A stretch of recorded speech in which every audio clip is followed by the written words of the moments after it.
فذكر إنما أنت مذكر لست عليهم அஸ்ஸலாமு அலைக்கும் வரஹ்மத்துல்லாஹி வபரகாத்துஹு. இருளிலிருந்து வெளிச்சத்தை நோக்கி எனும் நிகழ்ச்சியினூடாக அழைக்கப்பட்டிருக்கிறார் அல் ஹாஃபில் மௌலவி சில்மி ரஷீதி அவர்கள். அஸ்ஸலாமு அலைக்கும் வரஹ்மத்துல்லாஹி வபரகாத்துஹு. இன்றைய இந்த நிகழ்ச்சி பொறுத்த மட்டிலே மௌலவி முபாரிஸ் ரஷாதி அவர்கள் தொடர்பாக அவர் முன்வைத்த சர்ச்சை குறித்து நாம் விளக்கம் கோருவதற்காக அழைக்கப்பட்டிருக்கிறார். இந்த முபாரிஸ் ரஷாதி அவர்கள் விரல் அசைக்கின்ற இந்த விடயம் தொடர்பாக சொல்லக்கூடிய அந்த விடயத்திலே அந்த அறிவிக்கக்கூடிய அந்த செய்தியானது அது சாதுடைய வகையை சார்ந்தது. காரணம் என்னவென்று சொன்னால், ஒருவர் மாத்திரம்தான் தஹ்ரீக் விரல் அசைக்க வேண்டும் என்று ஒருவர் அறிவிப்பு செய்கின்றார். மற்றவர்கள் இஷாரா சுட்டி காட்ட வேண்டும் என்று அவர்கள் சொல்லுகிறார்கள். இப்படி அதிகமான அறிவிப்பாளர்களுக்கு எதிராக ஒரு அறிவிப்பாளர் மாத்திரம்தான் தஹ்ரீக் செய்ய வேண்டும் என்று கூறுகின்ற காரணத்தினால் இது சாதுடைய வகை சார்ந்ததாக முபாரிஸ் ரஷாதி அவர்கள் விளக்கம் அளிக்கிறார்கள். இது தொடர்பாக இந்த ஹதீஸை எப்படி நாம் புரிந்து கொள்ள வேண்டும், இந்த உசூலுல் ஹதீஸ் இந்த சட்டத்தை நாம் எப்படி புரிந்து கொள்ள வேண்டும் என்று விளக்கத்தை எனது நேயர்களுக்கு வழங்குமாறு கேட்டுக்கொள்கிறேன். அஸ்ஸலாமு அலைக்கும் வரஹ்மத்துல்லாஹி வபரகாத்துஹு. அன்புக்குரிய இஸ்லாமிய சகோதரர்களே, மௌலவி சலாவுதீன் அவர்கள் ஒரு அழகிய கேள்வியை முன்வைத்திருக்கிறார்.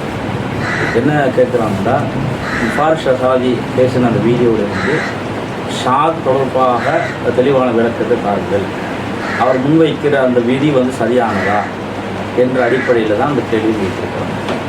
பொதுவாக அதுக்கு விளக்கத்தைக்கு செல்வதற்கு முன்னால் ஷாத் என்றால் என்னென்னு கேட்டால், ஒரு நபருக்கு மாற்றமாக ஒரு பெருங்கூட்டம் முரண்பட்டு அறிவிக்கிற பொழுது, முரணாக அறிவிக்கிற பொழுது, இந்த நேரத்தில் பெரும்பான்மை உள்ள கருத்தை ஏற்றுக்கொள்ளும், சிறுபான்மையுடைய கருத்தை நிராகரிப்பது, முரண்பட்டு அறிவித்தார். எதுக்கு ஷாதுன்னு சொல்வார்கள். இப்போ ஒருத்தர் அப்துல் ரஹ்மான் மரணித்தார் என்று ஒருத்தரும், பலர்கள் மரணிக்கவில்லை என்று ஒருத்தர் சொல்லுகிற பொழுது நேருக்கு நேராக முரணாக இருக்கிறது. இந்த நேரத்தில் எதை ஏற்றுக்கொள்வது என்று பார்க்கிற பொழுது அதிகமானவர்கள் எதை சொல்கிறார்களோ அதை ஏற்றுக்கொள்ள வேண்டும். காரணம், ஒருத்தருக்கு தவறு நினைக்க வாய்ப்பு இருக்கிறது, எல்லாருக்குமே அதே தவறு நடக்க வாய்ப்பில்லை. அதனால் பெரும்பான்மை உள்ள கருத்தை ஏற்றுக்கொள்வது, மற்ற ஒருத்தரை கருத்து நிராகரிப்பது. ஆனால் அவர் அந்த அறிவிப்பாளரை பொறுத்த வரைக்கும் நம்பகமானார். அந்த அறிவிப்பாளர் முரணில்லாமல் அறிவிக்கிற பொழுது அதை ஏற்றுக்கொள்ள முடியும். இந்த இடத்தில் ஏற்றுக்கொள்ள முடியாதவங்க அதே அறிவிப்பாளர் முரணில்லாமல் வேறு செய்திகளை அறிவிக்கிறார், அந்த செய்திகளை தாராளமாக எடுத்துக்கொள்ள முடியும் என்ற அடிப்படை புரியும். இது ஒரு விதி. இன்னொரு விதி எப்படின்னு கேட்டால், ஒரு நம்பகமான ஆட்கள் இருக்கிறாங்க, மிக நம்பகமான ஆட்களுக்கு மாற்றம் அறிக்கிறான். மிக நம்பகமான, அப்போ சிக்கத் அவுசக்குன்னு சொல்லுவாங்க. சிக்கத்து நம்பகமானவர், அவுசக்கன மிக நம்பகமானவர். மிக நம்பகமான மாற்றமாக நம்பகம் குறைந்தவர்கள் அறிவிக்கிற பொழுது மிக நம்பகமானவருடைய செய்தியை ஏற்றுக்கொண்டு மிக நம்பகம் குறைஞ்ச அந்த செய்தியை நிராகரிக்கிறது, ஏற்றுக்கொள்ளாமல் இருக்கிறது. இது ஷாத். இதுதான் ஷாதுடைய வரைவமைப்பு அடிப்படை. இந்த விதியின் அடிப்படையில் தான் அந்த சகோதரர், அந்த ஆலிம் முபாரிஸ் அவர்கள் இந்த விரல் தொடர்பாக வருகிற செய்தி அது பலவீனம், முரண்பட்டு வருகிறது என்ற வகையில் சொல்கிறார். இது குறித்து நம்ம எப்படி புரிய வைக்க போகிறோம் என்றால், அந்த அறிவிப்பாளரில் நீங்கள் பார்த்தீங்கன்னா வாயில் பின் ஹுஜர் சொல்லக்கூடிய நபித்தோழர் தான் இந்த செய்தியை அறிவிக்கிறார். அவரை கேட்டு குலைபன் சொல்லக்கூடிய அவர் ஊடாக யார் கேட்குறான்னு கேட்டால் ஆசிம்கிட்ட யார் கேட்குறான்னு கேட்டால் 4 மாணவர்கள் கேட்குறார். ஆசிம்கிட்ட சுஃபியான் கேட்குறார், ஹாலித் அப்துல்லா கேட்குறார், அது இப்னு இத்ரிஸ் கேட்குறார், சாயிதா கேட்குறார். யார்? ஆசிம்கிட்ட 4 மாணவர்கள். இதில் ஆசிம்கிட்ட கேட்குற 4 மாணவர்கள் தான் முரண்பட்டு அறிவிக்கிறார். அதில் சுஃபியானும் ஹாலிது இஷாரா என்று சொல்லுகிறார்கள். அதில் இப்னு இத்ரிஸ் ரஃபா உயர்த்தினான் என்ற வார்த்தை பயன்படுத்துகிறார். சாயிதா தஹரீக் செய்தார் என்று சொல்கிறார். இப்போ அவர் என்ன சொல்கிறார் என்றால், இதில் அதிகமானவர்கள் இஷாரா என்று சொல்வதனால், ஒருத்தர் அதுக்கு மாற்றமாக தஹரீக்னு சொல்வதனால் முரண்பட்டிருக்கிறது. எனவே அதிகமான ஆட்கள் இஷாரா சொல்வதனால் இஷாராவை ஏற்றுக்கொள்வது, இஷாரான்னு இப்படி சொல்கிற இதை ஏற்றுக்கொள்வது, இது ஒருத்தர் சொல்வதனால அது நிராகரிக்கும் சொல்கிறார். இது உண்மையில ஹதீஸ் கலையில் மேலோட்டமாக அவர் பார்த்திருக்கிறார் என்பதற்கு தான் இது ஒரு தெளிவாக விளங்குது. ஒரு ஹதீஸை பொறுத்த வரைக்கும் நம்ம மக்கள் மத்தியில் ஒரு பலவீனம் சொல்வதற்கு முன்னால் அதை டீப்பாக அதை நாங்கள் பார்க்க வேண்டும். திடீரென்று பலவீனம் சொல்லிட்டு போனீங்கன்னா அந்த மக்கள் காலகாலமாக அந்த அமலை செஞ்சு அந்த மக்கள் செஞ்சுருவாங்க, அதை விட்டுருவாங்க. அப்போ விட்டதுனால இப்போ நீங்கள் ஆய்வு இல்லாமல் சொன்னதுனால அந்த விட்டதுனால யார் பொறுப்பு? இந்த பாவத்துக்கு யார் பொறுப்பு? அதை நீங்கள் சுமக்க வேண்டி வரும். அப்போ மிக கவனமாக கையாளணும். ஒரு ஹதீஸ் லைஃப் சஹி சொல்லுகிற விஷயத்தில் அது கவனமாக கையாண்டு ஒன்றுக்கு பல தடவை அதை ஆய்வுக்கு உட்படுத்தி அதை பல நபர்களோடு டிஸ்கஸ் பண்ணி தான் மக்கள் மத்தியில் செய்ய வேண்டும், இந்த முடிவை கொடுக்க வேண்டும் என்ற ஒரு அடிப்படை அந்த மௌலவிக்கு நாங்கள் அறிவுரையாக சொல்கிறோம். இது முரண் இல்லை என்பதற்கு என்ன அடிப்படை கேட்டால், இப்போ இஷாரா என்ற சொல் அந்த மௌலவி சொல்வது போல நீட்டுவது என்ற அர்த்தம் மட்டும் இருந்திருந்தால் உண்மையில அந்த நீட்டுவது மட்டும் இருக்கிறது 2 பேர் அறிவிக்கிறான் அல்ல பலர்கள் அறிவிக்கிறான். அப்போ ஒருத்தர் அசைக்குன்னு அறிவிக்கிறார். அப்போ இது முரண்தான். நீட்டுவது மட்டும் அர்த்தம் இருந்திருந்தார். ஆனால் இஷாரா என்ற சொல் நீட்டுவது மட்டும் என்ற அர்த்தம் கிடையாது. இஷாரா என்பது நீட்டுவதையும் குறிக்கும் அசைப்பதையும் குறிக்கும். இஷாரா என்ற சொல் 2 அர்த்தம் உள்ள சொல். அப்போ 2 அர்த்தம் உள்ள சொல் இருக்கிற பொழுது ஒருத்தர் தஹரீக் என்று அறிவிக்கிற பொழுது எப்படி புரிந்து கொள்ள வேண்டும்? அப்போ இதுக்கு விளக்கமாக சொல்லுகிறார், தெளிவாக சொல்லுகிறார். நீட்டுவதா அல்லது அசைப்பதா? இஷாரான 2ஐயும் விளங்கலாம். ஒருத்தர் 2ஐயும் விளங்கலாம் என்று சொல்லுகிற பொழுது அதில் ஒரு அறிவிப்பாளர் தெளிவான வார்த்தையோட தஹரீக் என்ற வார்த்தை என்பது அசைப்பது மட்டும்தான் புரியும். 2 அர்த்தம் உள்ள வார்த்தை கிடையாது. அப்போ இந்த அறிவிப்பு என்பது ஒரு மேலதிகமாக ஒரு விளக்கமாக ஒரு ஹதீஸ் கலையில் விதி என்னது கேட்டால் விளக்கமாக மேலதிகமாக ஜியாதா அத்திகா மேலதிகமாக விளக்கமாக வருவது அது திக்கத் அது நம்பகமானது தான் என்ற ஹதீஸ்கள் விதி என்ற அடிப்படையில் இது முரண் கிடையாது. ஏன் முரண் கிடையாது? இஷாரா என்று சொல் 2 அர்த்தம் உள்ள சொல் என்ற அடிப்படையில் அதை எதை எடுத்துக்கொள்வதென்று ஒரு குழப்பம் நிலை வருகிற பொழுதோ அந்த ஒரு அறிவிப்பாளர் எப்படி பிரார்த்தனை செய்து கொண்டு அசைத்து கொண்டிருந்தார்கள் நபிகள் அவர்கள் அறிவிக்கிற பொழுதோ இதுக்கு அது விளக்கமாக இருக்கிறது.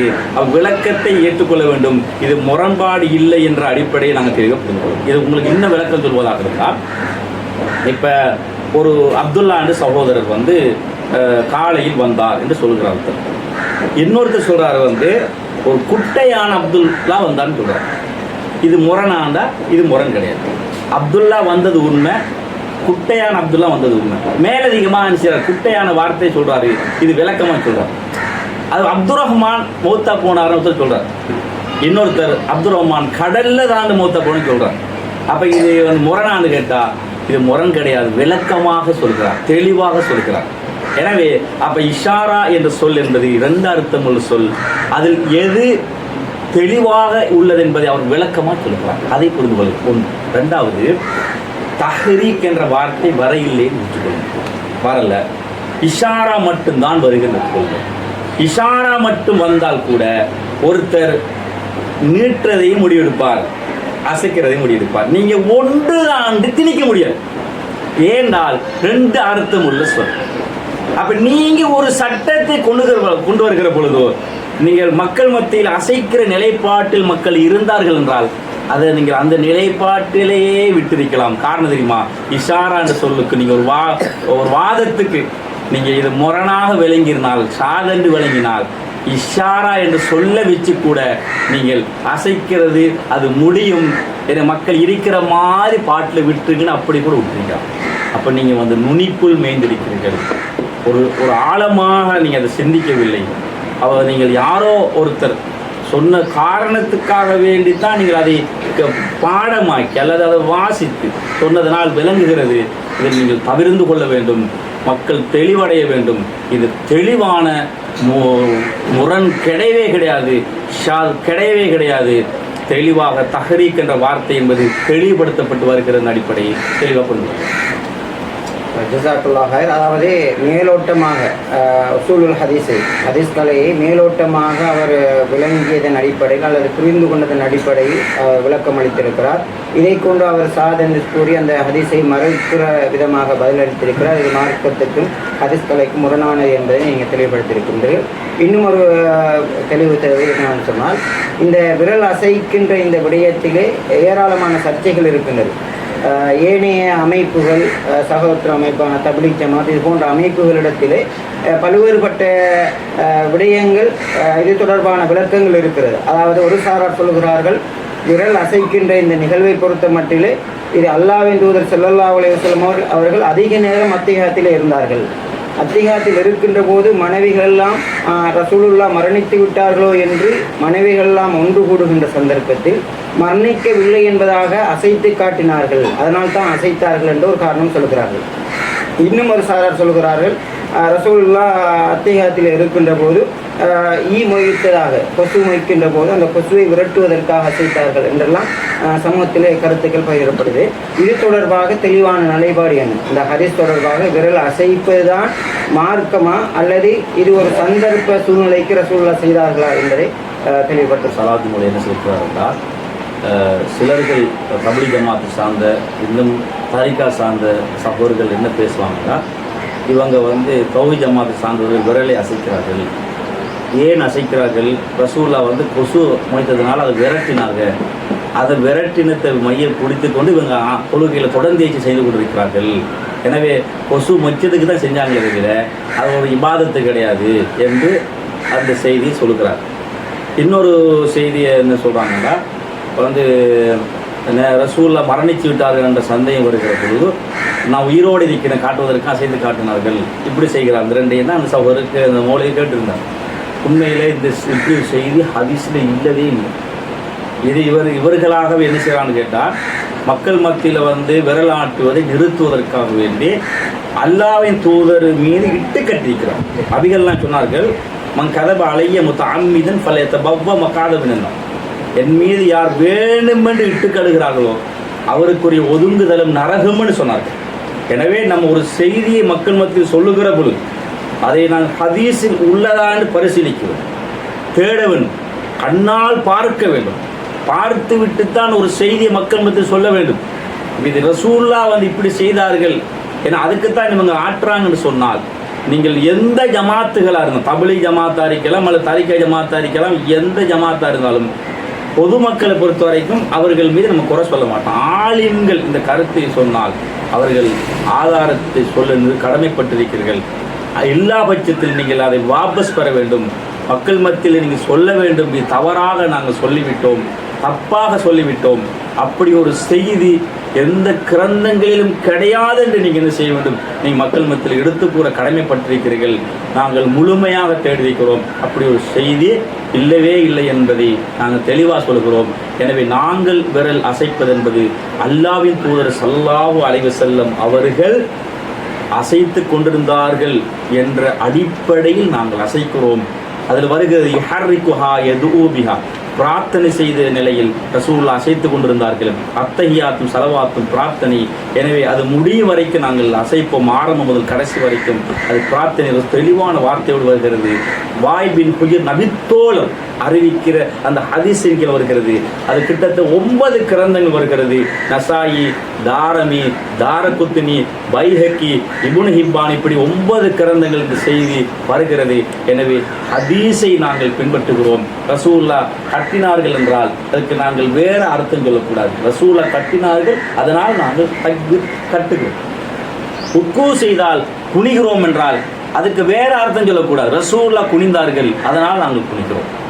எனவே ரசூலுல்லாஹ் ஒவ்வொரு தொழுகைக்கும் இதுக்கு இன்ன காரணம், அதுக்கு அன்ன காரணம் என்று நீங்கள் தேட முடியாது. ரசூலுல்லாஹ் எமக்கு வழிகாட்டி இதை நாங்கள் செய்கிறோம். தவிர அதுக்கு அந்த காரணம், இதுக்கு இந்த காரணம், நம்ம சுஜூது செய்கிறோம் என்றால் அது எக்ஸசைஸ், அதனால் சுஜூது செய்கிறோம். எனவே அப்படி ஒரு முடிவு எடுத்துடக்கூடாது. இது ஒரு வணக்க வழிபாடு. ரசூலுல்லாஹ் எப்படி அவங்க வழிகாட்டினார்களோ அப்படியே நாங்கள் செய்வது. அதில் காரியங்கள் ரசூலுல்லாஹ் சொல்லாத பொழுது நாங்கள் சொல்லி பாவத்தாளியை ஆகிவிடக்கூடாது என்ற அடிப்படை நான் சொல்லுவேன். அதாவது விரல் அசைக்கின்ற இந்த விடயத்திலே ஆலிம்கள் சர்ச்சையான நிலைப்பாட்டுடையவர்களாக இருக்கிறார்கள். சிலர்கள் மேலோட்டமாக ஹதீஸ்களையும் ஹதீஸ் கலைகளையும் புரிந்து வைத்திருக்கிறார்கள். அவர்கள் தப்பும் தவறுமாக சமூகத்திலே பிரச்சாரம் செய்கிறார்கள். அந்த பிரச்சாரம் அதை ஹதீஸினுடைய அடிப்படையில் பிழை என்பதை நிரூபித்திருக்கிறீர்கள். அதே போன்று இன்னும் ஒரு சாரா இந்த ஹதீஸை விரல் அசைக்கின்ற இந்த விடயத்தை அது ஒரு சர்ச்சையான ஒரு விடயமாக அல்லது இது தேவையற்ற ஒரு விடயமாக கூறி அதற்கு தேவையில்லாத விடயங்களை அவர்கள் கற்பிக்கிறார்கள். ஹதீஸில் இல்லாத சில செய்திகளை இட்டுக்கட்டி சில செய்திகளை கூறுவதாக நீங்கள் தெரிவித்திருக்கின்றீர்கள். இப்போ இந்த அடிப்படையிலே இந்த ஹதீஸின் அடிப்படையில் ஒரு வணக்கம், விரல் அசைப்பது தான் நபி வழி ஒழிய விரல் அசைக்காமல் நீட்டிக்கொண்டிருப்பதும் நபி வழி கிடையாது என்பதை புரிந்து கொள்ள முடியும். அதே போன்று இன்னும் சிலர்கள் அந்த விரல் அசைக்கின்ற இந்த விடயத்திலே சிலர்கள் என்ன செய்கின்றார்கள் என்று சொன்னால் அந்த விரலை நீட்டுகின்ற போது ஒரு சந்தர்ப்பத்தை ஏற்படுத்திக் கொள்வது, அதாவது அஷ்ஹது அல்லா இலாஹ இல்லல்லாஹ் வ அஷ்ஹது அன்ன முஹம்மது இந்த மாதிரியான ஒரு பிரார்த்தனை வருகிற போது அப்போதுதான் நீட்ட வேண்டும் என்றும் ஒரு சாரார் இருக்கிறார். இது தொடர்பாக என்ன நினைப்பார்? பொதுவாக நீங்கள் பார்த்தீங்கன்னா பரவலாக இந்த ஒரு நிலைமை இருக்கிறது. எப்படின்னு கேட்டால் அந்த அத்தியாவசிய தொடை மீது கை வைப்பார்கள். வைத்து விட்டு அத்தஹியாத் ஓதி அத்தஹியாத்து லில்லாஹி வஸலவாத்து வத்தையிபாத் அஸ்ஸலாமு அலைக்க அய்யுஹன் நபி வரஹ்மத்துல்லாஹி வபரகாத்துஹு அஸ்ஸலாமு அலைனா வ அலா இபாதில்லாஹ் ஸாலிஹீன் சொல்லிவிட்டு அஷ்ஹது சொல்லல திடீர்னு கைவிட உயர்த்துவாங்க. இப்படி உயர்த்துற நிலையை நாங்கள் பார்க்கிறோம். இதுக்கு எந்த ஒரு ஆதாரமும் கிடையாது. அல்லாஹ்வின் தூதர் ஸல்லல்லாஹு அலைஹி வஸல்லம் அவர்கள் அஷ்ஹது சொல்லக்குள்ள கையை உயர்த்தினார்கள் என்பதற்கு எந்த ஒரு நஸ்ஸான செய்தியும் கிடையாது.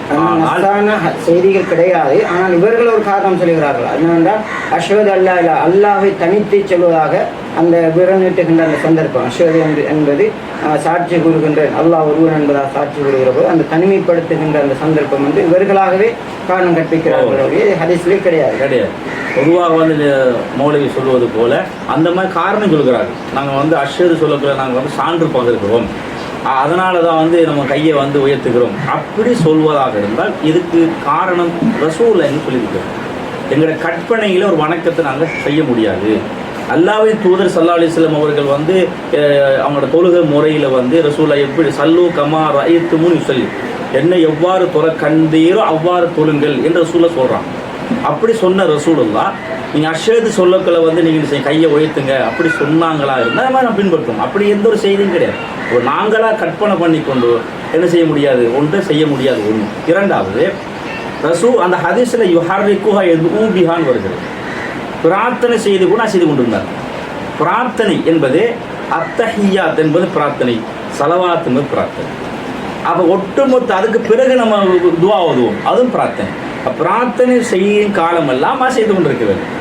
அப்போ அத்தஹியாத் ஓதி இடையில ஓதுவா இருந்தால் அப்போ ஆரம்பம் பிரார்த்தனை இல்லையா? அப்போ பிரார்த்தனை என்பது நடுவில் ஸ்டார்ட் பண்ணுகிறது. பிரார்த்தனை என்பது ஆரம்பம் முதல் கடைசி வரைக்கும் பிரார்த்தனை தான். எனவே எப்போ நாங்கள் ஸ்டார்ட் பண்ணுகிறோமோ அப்போதே விரலை அசைக்க நாங்கள் ஆரம்பித்து விட வேண்டும். அதில் மேலதிகமான இனத்தவனுக்கு சிலர்கள் இந்த மாதிரி வைக்கிறார்கள் இப்படி.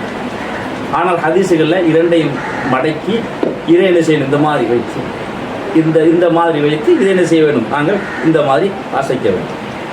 அசைப்பதாக இருந்தால் அப்படி இல்லை, ஒரு நடுத்தரமான எப்பவுமே இஸ்லாத்தில் நடுத்தரமான அம்சம் இருக்கிறதான். அந்த வகையில் செய்யணும், நாங்கள் அசைத்து கொள்ள வேண்டும். இது ஒரு அம்சம். அதில் மேலதிகமான இன்னொரு தகவல் மூலம் என்னென்னா, இந்த 3 தடவை தொழுகையில் நம்ம அசைக்க மாட்டால் தொழுகை பாத்தில் அப்படின்னு சிலாக்கு சொல்கிறாங்க. இப்போ இப்படி அதனால் என்ன செய்வாங்க, தொழுகையில் ஒருத்தர் சொறி ஏற்பட்டால் அப்படி 3 தடவை சொரியணும். 1 2 3 4 சொல்லிய மாட்டான். ஏன்டா அவன் கஷ்டமாக இருக்கும், அப்படியே கை புத்தி கொண்டு இருப்பான். இப்போ ஏன்டா திருப்பி நுழம்பு அடிக்கிறவங்கன்னு திருப்பி சொல்லிய மாட்டாங்க. ஏன்னு கேட்டால் 4வது தடவை சொல்லிட்டா தொழுகை பார்த்துரு. இது யார் சொன்னா? அவங்களுக்கு இந்த வழிமுறை யார் சொன்னா? 4 ஒருத்தனுக்கு நுழம்பு கடிக்குது, சொரிஞ்சு பார்த்தோம், அது திரும்ப கடிக்கிறதும் சொரியலாம். கடிக்க சொரியத்தானே வேணும். அப்போ தானே அவர் தொடர்ந்து சொல்ல முடியும். அந்த கடியோட அந்த வருத்தத்தோடு அவர் தொழுதுக்கு அதே ஃபீலிங்கில் இருப்பார். இதை ரசூலுல்லாஹ் எங்களுக்கு 3 தடவைக்கு மேலே அசைக்கக்கூடாதுன்னு சொல்லியிருந்தா அப்போ நம்ம என்ன செய்யலாம், ஒரு காரியத்தை 3 தடவைக்கு மேலால் நீங்கள் செய்யக்கூடாது, தொடர்ந்து எச்சியை செய்யக்கூடாது அப்படி சொல்லி இருந்தால் நாங்கள் செய்யக்கூடாது. இது ரசூலுல்லாஹ் தானே வழிகாட்டுறாங்க. இதை யுஹர்ரிகுஹா எது பிரார்த்தனை செய்ய அசைக்கணும்னா இது அல்லாஹ்வின் தூதர் சொல்லிக் கொடுக்குறாங்க. இவங்க அல்லாஹ்வின் தூதருக்கு பாடம் போட்டுக்கிறாங்க. அல்லாஹ்வின் தூதர்கள் கடைசி வரைக்கும் அசைத்து கொண்டிருந்தாங்கன்னு தெளிவாக வருகிறது. இவங்க அது பார்த்து அப்போ ரசூலோட தொழுகை பார்த்துல அப்போ ரசூலா வழி பாத்திரா ஒன்று வழிகாட்டினாங்க, அவங்களுக்கு வேற வகி வருகிறதா? ரசூல்லாவுக்கு வகி வேற, இவங்களுக்கு வேற வகி வருகிறதா? அப்போ அல்லாஹ் குர்ஆன்ல கேட்பது குல்லாத்த அள்ளி மூடலாம் பிதீனிக்கும், உங்களோட மார்க்கத்தை நீங்கள் அல்லாஹ் கற்றுக் கொடுக்குறீங்க, அதை கேட்பது போல ரசூல்லாவுக்கு நீங்கள் கற்றுக் கொடுக்குறீங்களா? ரசூலா கற்றுக் கொடுத்தா அல்லாஹ் கற்றுக் கொடுப்பதற்கு போல. எனவே இது ஒரு அப்படி ஒரு செய்தி கிடையாது.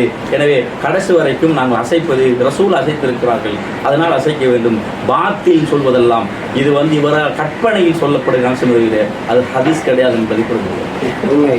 நீங்கள் கூறியது போன்று இன்னும் சிலர்கள் அப்படித்தான் எண்ணிக்கொண்டிருக்கிறார்கள். அதாவது 3 முறைக்கு மேலாக செய்தால் தொழுகை முறிந்துவிடும் என்பதற்காக ஒரு சிலர் இந்த ஹதீஸை விரல் அசைக்க வேண்டும் என்பதை புரிந்து கொண்டு அந்த விரலை அசைப்பது 3 தடவைக்கு மேல் ஆக்கிக் கொள்ளக்கூடாது என்று மட்டுப்படுத்திக் கொள்ளக்கூடியவர்கள் இருக்கிறார்கள்.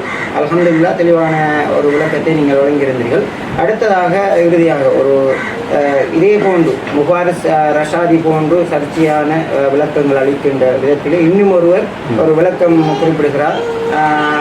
குலை என்று சொல்லக்கூடிய ஒரு அறிவிப்பாளர், இந்த அறிவிப்பாளர்களுக்குரிய அந்த அறிவிப்பாளர் தொடர்பாக சர்ச்சையான கருத்துக்கள் முன்வைக்கப்படுகிறது. இது தொடர்பாக என்ன விளக்கம் சொல்லுங்கள்? பொதுவாக இந்த குலைப்பை பொறுத்த வரைக்கும் வாய்பின் ஹுஜத்தை கேட்டு அறிவிக்கிறவர் குலைப்பு. அந்த குலைப்பிட்டு தான் ஆசிம் கேட்கிறார், ஆசிம் தான் 4 மாணவர்கள் கேட்டு செய்து வருகிறார். இதில் குலைப்பை பொறுத்த வரைக்கும் ஒரு தாபி. இந்த தாபியை பொறுத்த வரைக்கும் அவருக்கு என்ன குற்றச்சாட்டு வைக்கப்படுதுன்னா, இது இப்னு ஹிப்பான் சொன்னதை வழிமொழியும் தஹபி இமாம் தான் நம்பகமான ஆள் சொல்லிக்கிறாங்க. ஏன்னா இப்னு ஹிப்பானுடைய நிலைப்பாடு என்ன கேட்டால், அட்ரஸ் இல்லாத மஜ்ஹூலான அறிவிப்பாளர்கள் கூட அவர் என்ன செய்வார்னு கேட்டால் நம்பகமான பட்டியல் சேர்த்துருவார். ஒருத்தரை பற்றி தெரியலை வைங்கினேன், அவர் நம்பகமான ஆள் இருக்கிறான், நம்பகம் இல்லாத ஆட்களும் இருக்கிறான். இப்னு ஹிப்பான பார்வையில் நம்பகமான முடிவெடுப்பார். ஆனால் நம்பகம் முடிவெடுக்கிற அதே அறிவிப்பாளர் நம்பகம் இல்லாமல் இருப்பார் தானே. அப்போ எனவே இந்த விதியை ஹதீஸ்களில் ஏற்றுக்கொள்ள மாட்டாங்க. எனவே இவங்க என்ன சொல்கிறான்னு கேட்டால், இப்னு ஹிப்பான் தஹபியும் தான், இப்னு ஹிப்பான் சொல்கிறது வழிமொழியின் தஹபியும் தான் இந்த நம்பகமானாக்கள் பிள்ளைக்கு சொல்லிக்கிறாங்க. எனவே இது ஒரு மஜ்ஹூலான அறிவிப்பு, எனவே இது ஏற்றுக்கொள்ள முடியாது என்று என்ன செய்கிறாங்க, இந்த கருத்து சொல்கிறாங்க. ஆனால் இதுவுமே ஹதீஸ் கலையில் மேலோட்டமாக பார்த்த ஒரு விளைவு தான். இது குறித்து நீங்கள் பார்த்தீங்கன்னா, இஜிலி மிகப்பெரிய ஒரு நம்பகமான மலை அளவுக்குள் இமாம் சொல்லுவாங்க. அப்படிப்பட்ட ஒரு இமாம் கூட இவரை பற்றி சொல்கிற பொழுது மாரிஃபத் சிக்காத் என்ற கிதாபில் இவர் சிக்கத் நம்பகமானார் என்று சொல்கிறார். தம்மி இசாபா தம்மி சஹாபா என்று ஒரு கிதாப் இருக்கிறது. இந்த கிதாப் இப்னு ஹஜர் குறிக்கிறார். இந்த கிதாபில் என்ன செய்யறான்னு கேட்டால், இவருக்கு ஒரு குலைப்பு குறித்து சொல்கிற பொழுது அவர் யாருன்னு கேட்டால், இவர் ஒரு தாபி சிக்கத் நம்பகமானார். அது அபூ ஸரா, இப்னு ஹிப்பான், இப்னு சாத், இவங்கெல்லாம் நம்பகமான பட்டியலை யார் சேர்த்திக்கிறாங்க, குலைப்பு சேர்த்திக்கிறாங்க. மேலதிகமாக அபூ ஸுரா சொன்னாங்க, 2 பேர் சொன்னால் தான் நம்ம அந்த நிலைப்பாடு எடுக்கணும். 2 பேர் சொல்லலையே, தாண்டி அபூ ஸுரா சொல்கிறார், ஹதீஸ்கள் வல்லுனர் இப்னு சாத் சொல்லுகிறார். அதை விட அபூதாவத் இமாம் என்ன சொல்கிறான்னு கேட்டால், கான மின் அஃவலி அஹ்லி கூஃபா வாசிகளிலே மிகச்சிறந்த ஒரு நபர் என்று சொல்லியிருக்கிறார் அபூதாவத் இமாம். இப்போ எனவே இந்த அடிப்படையில் பார்க்குற பொழுது இவர்கள் மேலோட்டமாக அந்த குற்றச்சாட்டு விதிக்கிறார்கள். இப்னு ஹிப்பான் மட்டுமல்ல, அது நிறைய அபூ ஸுரா, அபூதாவுது, இப்னு சாத் போன்ற பல ஹதீஸ்களை வல்லுநர் செஞ்சுக்கிறாங்க கேட்டால் இவர் நம்பகமானாக சொல்லியிருக்கிறாங்க. இதனால் அவங்களோட குற்றச்சாட்டு பிழையாகிறது, உலை மிக நம்பகமானார் என்பதை தெளிவாக புரிந்து. அதாவது விரல் அசைக்கின்ற தொடர்பாக சமூகத்தில் முன்வைக்கப்பட்ட சர்ச்சைகள் குறித்து நாம் சில கேள்விகளை கேட்டிருந்தோம். அந்த சர்ச்சைகள் குறித்து அது அறிவிப்பாளர்கள் குறித்தும் அதே போன்று அதில் வரக்கூடிய மற்ற செய்தியை குறித்தும் நாங்கள் அது தொடர்பாக நாம் விளக்கங்கள் கோரியிருந்தோம். எனவே அறிவிப்பாளர்களும் சஹீஹானதாக இருக்கிறது, அந்த செய்தியும் உண்மையாக இருக்கின்றது. எனவே அல்லாஹ்வின் தூதர் ஸல்லல்லாஹு அலைஹி வஸல்லம் அவர்கள் தொழுகையில் எப்படி தொழுது காட்டினார்களோ, எப்படி தொழுமாறு சொன்னார்களோ அதே போன்றுதான் தொழுகை அமைத்துக் கொள்ள வேண்டும். சல்லு கமார் ஆயத்துமுமி சல்லி, எப்படி நீங்கள் என்னை தொழக்கண்டீர்களோ அப்படி தொழுது கொள்ளுங்கள் என்று இறை தூதர் ஸல்லல்லாஹு அலைஹி வஸல்லம் அவர்கள் குறிப்பிட்டார்கள். எனவே அல்லாஹ்வின் தூதருடைய ஒரு வணக்கமாக இந்த விரலாசைக்கின்ற இந்த விடயம் இருக்கின்றது. எனவே அந்த வணக்கத்தை நாங்கள் நிலைநாட்ட வேண்டும். உண்மைத்தன்மையை புரிந்து, யதார்த்தத்தை அறிந்து, சத்தியத்தை தெளிவாக புரிந்து அதன்படி நடக்க வேண்டும் என்கிற செய்தியை கூறி இத்துடன் இந்த நிகழ்ச்சியை நிறைவு செய்து கொள்கின்றேன். இந்த நிகழ்ச்சியில் கலந்து கொண்டு பல்வேறுபட்ட கேள்விகளுக்கு தெளிவான பதில்களை அளித்த சகோதரர் சில்மி ரஷீத் அவர்களுக்கு அல்லாஹ் தஆலா அருள் செய்ய வேண்டும் என்று பிரார்த்தனை செய்து கொண்டு இந்த நிகழ்ச்சியை நிறைவு செய்கின்றோம். அஸ்ஸலாமு அலைக்கும் வரஹ்மத்துல்லாஹி வபரகாத்துஹு.